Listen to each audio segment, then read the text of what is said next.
Hey, and welcome. Timmy here from TimmyIT.com. Today, I would like to show you a addition to filters in Intune that was released roughly 2 weeks ago in the latest service release from Intune. So what we have here in our Intune environment, we have the latest service release, which is 2302. And with this release, we got the addition here to filters. And for anyone who haven't played around with filters, filters is essentially a way that we put on a assignment on top of our Azure AD group that's being used. So if we have a condition that needs to be met or not met, for example, if we want to, well, it could be include and also exclude, dependent on any information that we can create filters on. And there are a bunch of guides out there using filters, and it's pretty intuitive once you have tried it out.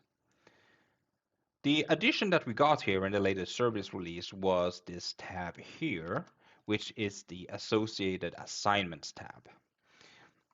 I'm really happy that this one is here now because one of the pain points before was that if you went in here to filters, it was hard to see what this filter has been assigned for or to what it has been assigned to. So we don't necessarily knew, is this filter being used a lot or not? Why is it here? So the addition here to the tab here, if we click on it, actually gives us some really nice information when we have selected our specific filter that we want to look at. So let's start here on the left-hand side where we have the name. The name is essentially the name of the policy. So here we have AE shared compliance, which is the name of my compliance policy that I have assigned or I have associated this filter to in the assignment. And for resource types, we can then see, okay, but what type of policy is the filter being used on? So we can see here that it's a fully managed, dedicated, and corporate-owned work profile, so for Android. We have a few different ways here that we could look at that. And this profile here is mainly used for Android in one way or another. We then have the group.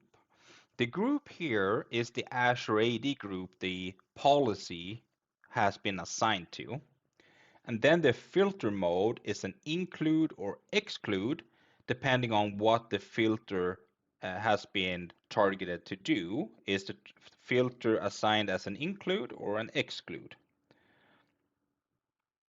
And all of this is great stuff here because it gives us a lot of a lot of useful information when we work with filters. Before we had to go in the reverse, we had to go to the policy to look at what it's been assigned to. Now we can go to the filter and see what the filter has been assigned to.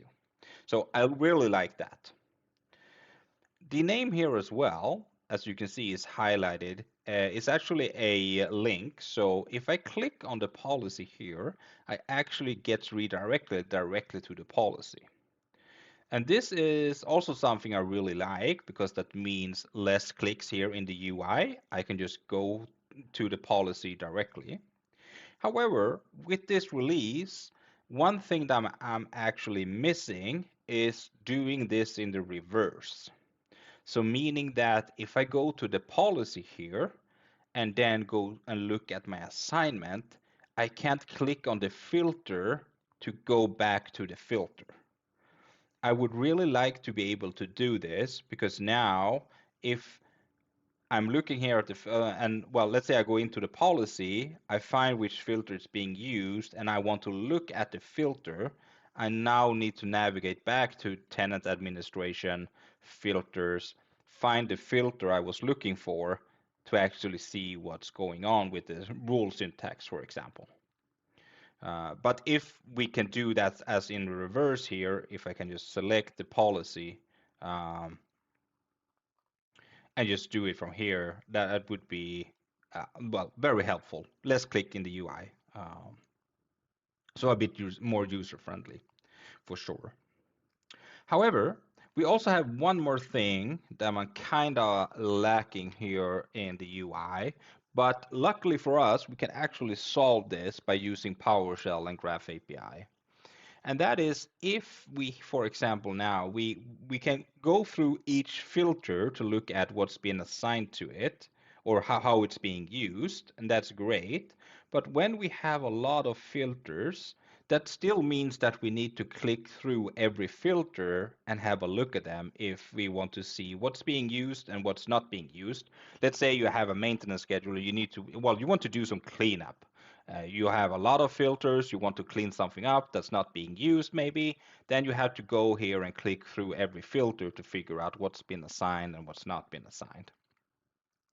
But if you're using PowerShell and Graph API, we can get that information very easily. So that's what I did here with this script. Um,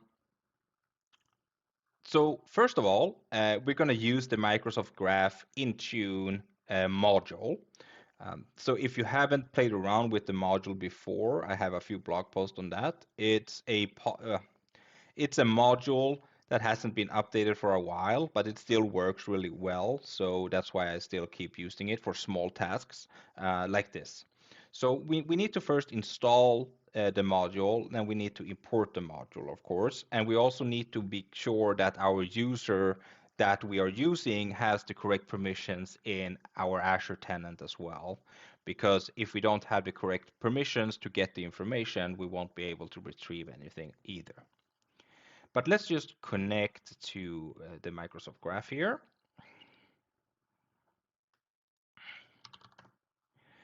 And let's run the script, and I'm gonna explain to you what we are looking at.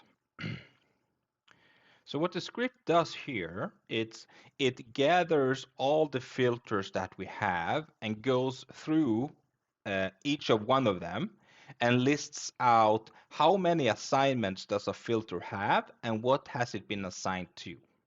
So instead of needing to go in and click on every single filter, I can just run this script here to get a quick overview of which filters is being used and what is not being used at all in my environment. And I personally like that because, yeah, sometimes I just don't want to sit and click through everything. Again, this is just an example script, and you could build a cleanup script for this, for example, if you want to clean up everything that's not being used at all, for example, or do whatever you want really with filters as well. So test this one out. And yeah, I think that's it for this video. It's a pretty short one, but yeah, take care, and I'll see you in the next video. Bye.